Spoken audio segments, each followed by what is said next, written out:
Ο Άγιος Αμφιλοχίος μεγάλωσε σε τόπο ταπεινό, με την καρδιά του πάντοτε στραμμένη προς το Θεό.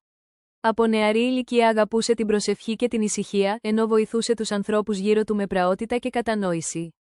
Η φήμη της σοφίας του εξαπλώθηκε και έτσι η Εκκλησία τον κάλεσε να γίνει επίσκοπος, παρόλο που εκείνος προτιμούσε την ταπεινή ζωή. Ως επίσκοπος, ο Αμφιλοχίος έγινε πατέρας για όλους. Περπατούσε στις γειτονιές, μιλούσε με τους φτωχούς, στήριζε όσους είχαν πικραθεί από τη ζωή και στάθηκε θεραπευτής όχι μόνο σωμάτων αλλά και καρδιών. Το ήρεμο βλέμμα του και ο καλός του λόγος έδιναν κουράγιο ακόμη και στις πιο σκοτεινές στιγμές, και έτσι οι άνθρωποι έβρισκαν στο πρόσωπο του ένα καταφύγιο. Όταν κοιμήθηκε εν ειρήνη, ο λαός ένιωσε ότι έχασε έναν στοργικό ποιμένα, μα ταυτόχρονα ότι κέρδισε έναν Άγιο προστάτη. Η μνήμη του έμεινε ζωντανή μέσα από τις ιστορίες αγάπης και προσφοράς που άφησε πίσω του, και πολλοί μέχρι σήμερα νιώθουν τη βοήθεια του όταν τον επικαλούνται με πίστη.